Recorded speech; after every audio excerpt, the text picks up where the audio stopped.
Assalamualaikum warahmatullahi wabarakatuh. Gimana nih kabarnya? Semoga kita semua selalu dalam keadaan sehat. Di video sebelumnya kita telah belajar mengenai medan magnet, dan di video kali ini kita akan belajar mengenai induksi Faraday.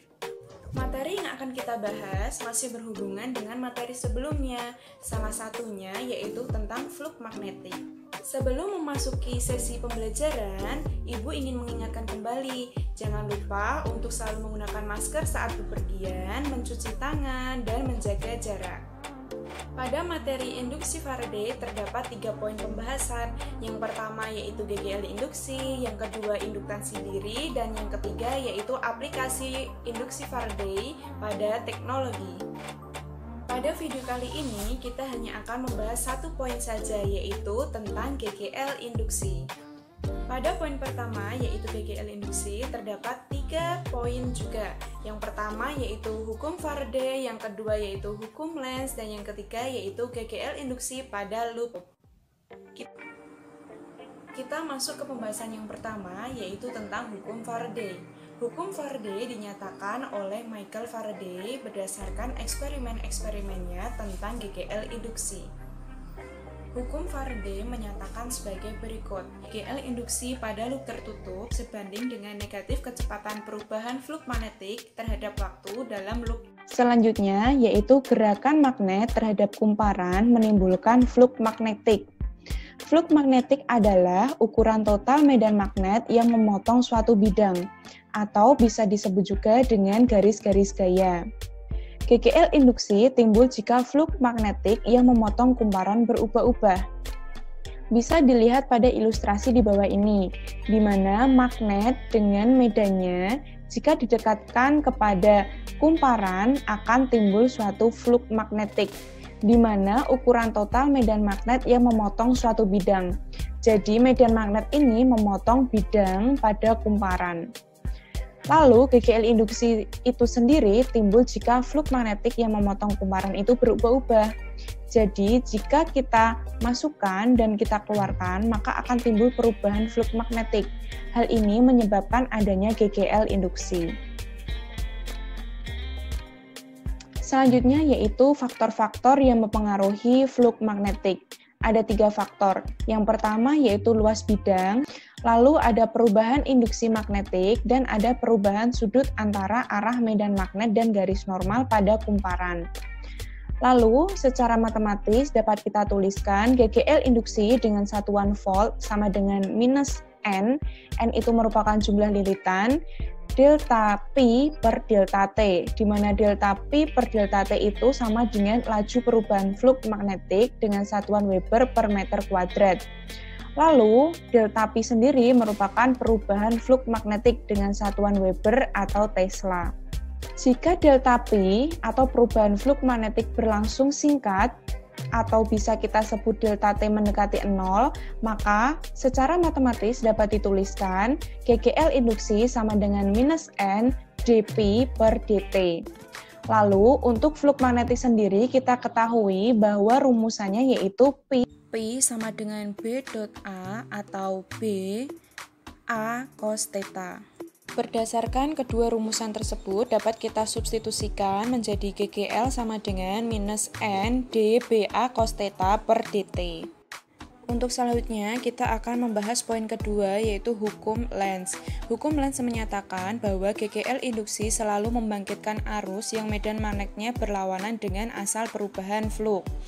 Bisa kita lihat pada kedua ilustrasi ini. Ilustrasi yang pertama bisa kita lihat bahwa magnet mendekati kumparan.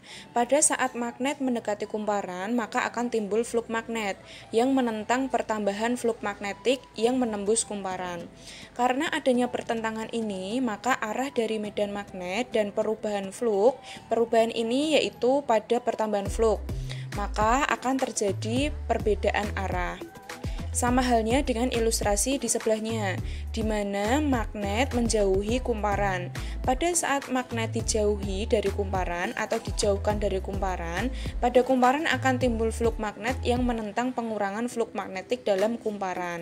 Karena adanya pertentangan antara medan magnet dengan pengurangan atau perubahan flux magnetik ini, maka muncul perbedaan arah antara medan magnet dengan pertambahan flux magnetik, sama halnya dengan ilustrasi sebelumnya. Untuk selanjutnya kita akan masuk ke poin yang terakhir, yaitu GGL induksi pada loop kawat. Kita bisa lihat pada ilustrasi di atas, pada gambar di atas, ada sebuah loop tertutup. Lalu terdapat kawat, yaitu kawat PQ dengan panjang L. Jika kita gerakan kawat PQ dengan kecepatan V menuju ke arah tertentu, ke kanan ataupun ke kiri, maka akan timbul suatu gaya. Untuk mengetahui besar dari GGL induksi pada loop kawat, kita bisa menggunakan penurunan dari hukum Faraday. Penurunan dari hukum Faraday ini secara matematis dituliskan GGL induksi dengan satuan volt sama dengan B dikali L dikali V sin theta, di mana B merupakan induksi magnet dengan satuan Weber per meter kuadrat, lalu L merupakan panjang penghantar dengan satuan M, lalu V merupakan kecepatan gerak penghantar dengan satuan meter per sekon, dan theta merupakan sudut antara B dan V. Pada poin ketiga, yaitu GGL induksi pada loop kawat, selain kita bisa mencari besar dari GGL itu sendiri, kita juga bisa mencari arah dari arus. Maka di gambar atau di ilustrasi yang ada di atas, kita bisa lihat bahwa kawat PQ bisa kita gerakan dengan kecepatan V. Maka dari itu, untuk mencari arah dari arus, kita bisa menggunakan kaidah tangan kanan, di mana ibu jari itu menunjukkan arah dari kecepatannya atau arah V, lalu 4 jari ini menunjukkan arah medan. Di atas terdapat catatan rumus. Ada 3 rumus. Yang pertama yaitu rumus untuk mencari GGL induksi. Lalu rumus yang kedua apabila waktu perubahannya itu delta T mendekati 0. Lalu yang ketiga yaitu rumus GGL induksi pada loop kawat. Anak-anak bisa mencatatnya atau menghafalnya agar nanti mudah dalam mengerjakan soal-soal. Selanjutnya kita masuk ke pembahasan soal. Pembahasan soal yang pertama, kita baca terlebih dahulu soalnya. Sebuah penghantar berupa kumparan memiliki sejumlah lilitan digerakkan menjauhi medan magnet.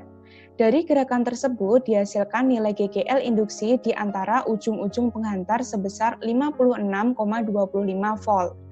Jika kekuatan induksi medan magnet berkurang sebesar 3 kali 10 pangkat min 1 Tesla selama 0,4 sekon, jumlah lilitan penghantar tersebut sebanyak. Untuk memudahkan dalam menjawab, seperti biasa, kita cari terlebih dahulu apa yang diketahui, ditanya, dan dijawab. Dari soal yang telah kita baca sebelumnya, kita dapat ketahui bahwa nilai GGL induksi sebesar 56,25 volt. Perubahan flux magnetik sebesar 3 kali 10 pangkat min 1 Tesla, lalu waktunya yaitu 0,4 sekon. Yang ditanyakan yaitu jumlah lilitan. Jumlah lilitan simbolnya yaitu N. Lalu kita jawab dengan rumusan GGL induksi sama dengan minus N delta Pi per delta E. Karena kita mencari nilai N atau jumlah lilitan, maka kita ubah posisinya menjadi N sama dengan GGL induksi delta T per delta Pi.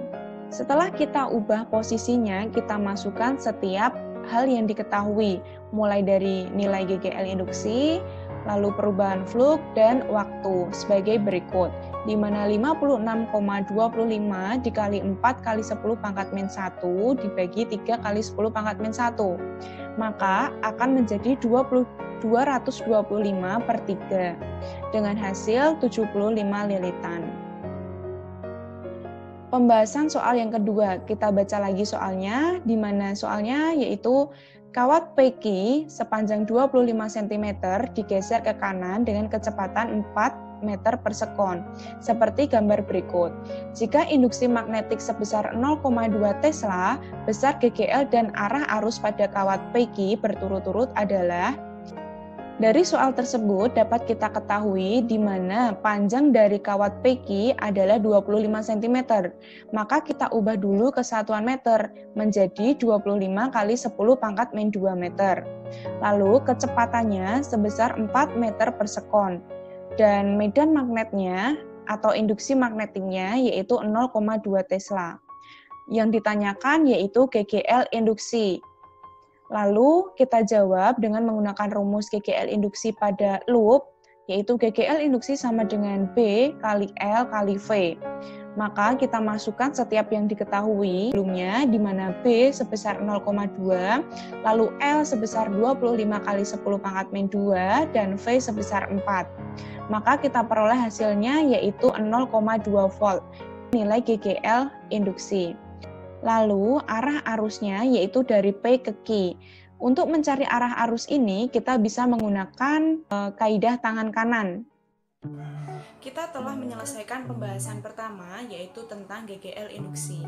Terima kasih atas perhatian anak-anak, semoga ilmu yang Ibu sampaikan dapat bermanfaat. Kita akan bertemu di video berikutnya untuk membahas poin yang kedua dan poin yang ketiga pada induksi Faraday. Sampai jumpa!